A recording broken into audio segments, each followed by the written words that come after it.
Hello everybody, welcome back, Fumbler here. And today I have yet another lock from Door and Pigs. Super amazing that he just lent another lock to me, and this looks like it's actually like the Robur I picked the other day in video, I think 150 something ish. And yeah, it's a super nice lock. It's basically the same as before, but I was told that this has gin spools inside, so comparable to an Asa 600 I picked before. I will put a link up here. Again, this is a lock that has two locking mechanisms, so a main stack with normal pins and yeah, gin spools as drivers, hopefully. I have not opened this yet. And a sidebar mechanism, which sits here at the side, and I explain it in my other Robur video if you want to see it in detail, but you'll also see me taking it apart, hopefully, in a moment. So, yeah, key works just fine. And yeah, you see here the bitting for the main stack. It is the one as with the normal key, and then the sidebars bitting is on the side of the key. If it would focus, yeah, like this. It's a super nice lock, very nice design, and not so easy to pick, but I think that was easier than the barrels version, but I will put a review after I pick it.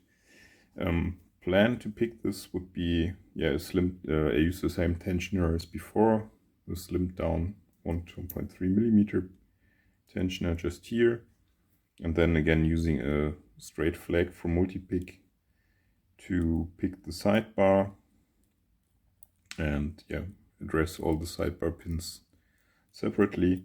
I will actually cover these cheaty holes here with duct tape because otherwise it is a bit easier to pick the sidebar.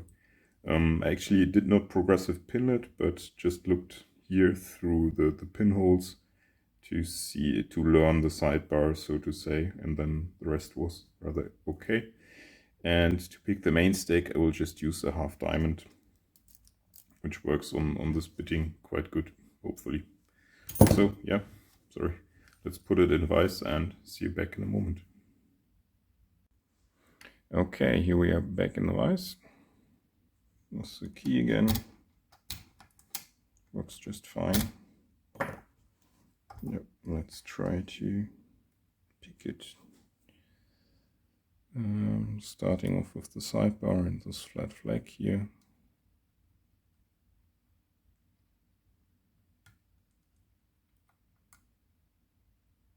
One is good. Two seems good now. Three.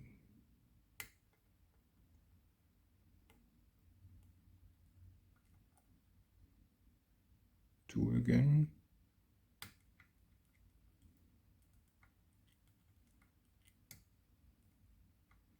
Now on four.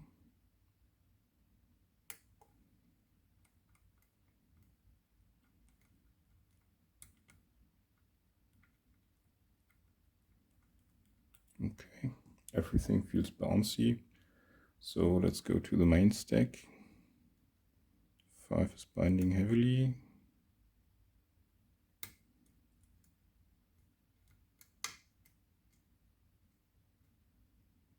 3.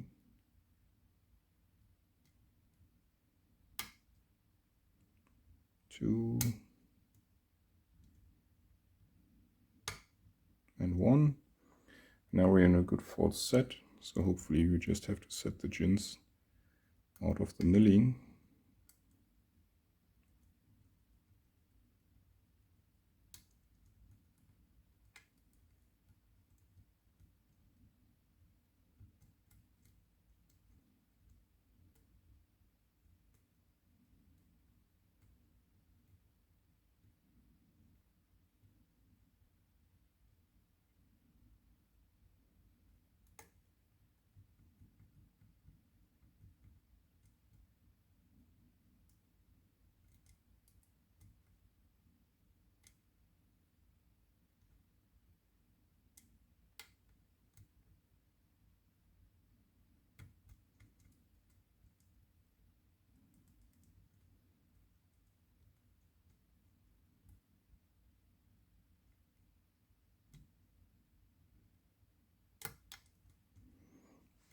So I had lost my false set and just set 3 and now it's back. Let's try setting 5.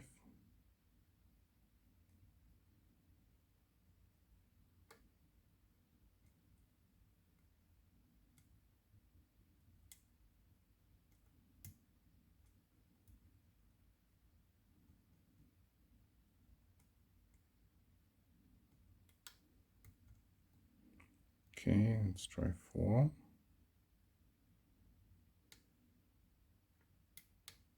Yes. Okay, very nice. So let's zoom out. Oh, my pajamas.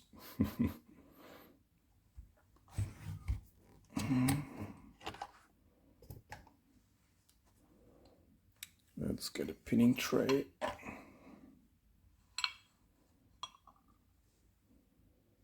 Screwdriver.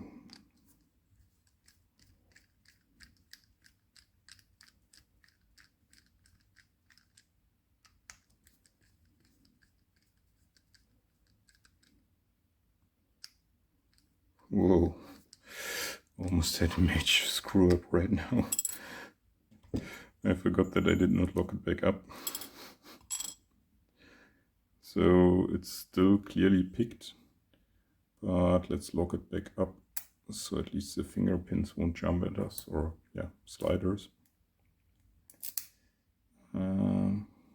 Just go like this. Then we put a shim in here, if we're not so clumsy.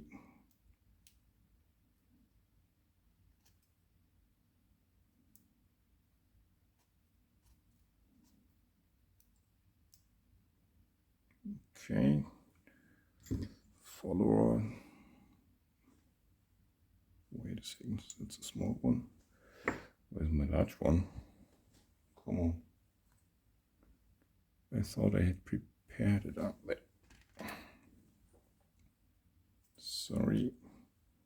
So key pins are up here. Sidebars there. Let's grab it. Put the core right here. Okay, so far so good. Let's get the shim out. And before I continue here, I will just get the drivers out first. So with gins, of course, orientation matters. Chamber 1, you see the gin, and the gin is gone. But you could see the top before I let go too much. Then chamber 2, I think is a standard, yeah.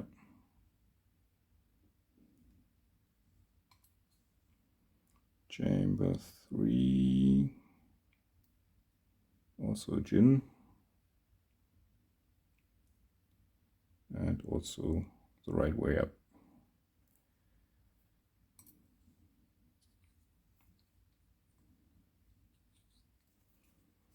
Chamber 5. I was a bit quick, but I think you can see it in video. And it was right way up. Chamber 4. Also correct way up.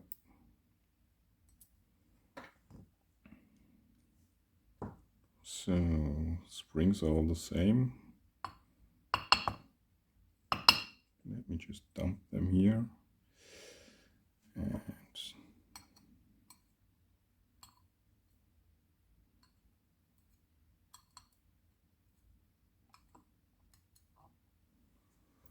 that's the lock housing. You see the driver chambers down there. Here's the channel for the sidebar and the PK holes up there for, I think they drill everything from the top. Okay, now for the core. I first like to get all the springy stuff out, so let's remove the sidebar first. And yeah, As with the others, here it is, and you can see the small, the bitting of the sidebar is in this small edges. Let's remove the sidebar springs. I'll just put them there. And now I can pull out the key and carefully get out the finger pins. Yeah. They're all the same. I will show you one in detail. You see false gates and then a true gate in the middle. And yeah.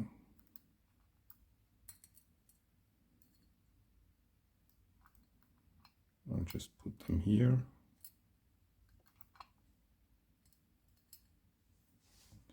And here are the springs. And I will just try to dump them all at the same time.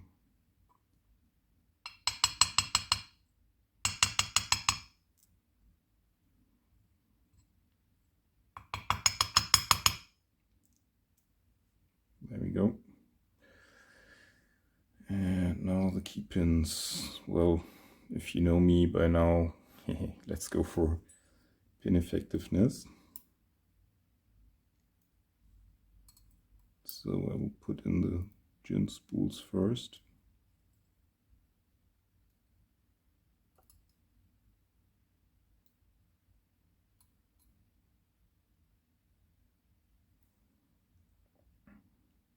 Yeah, all are effective, and we will have a look at the milling in just a second.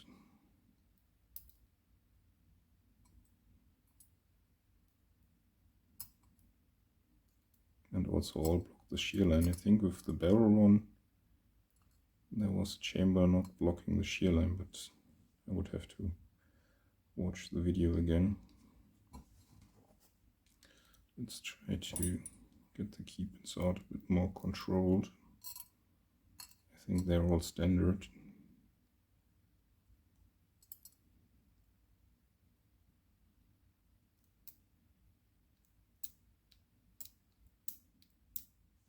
Yeah, not work, but easier like that.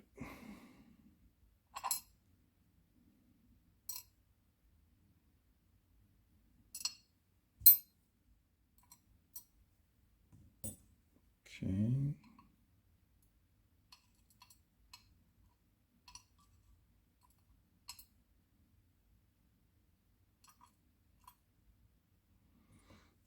Let's have a look at the core still. Here's the slot for the sidebar.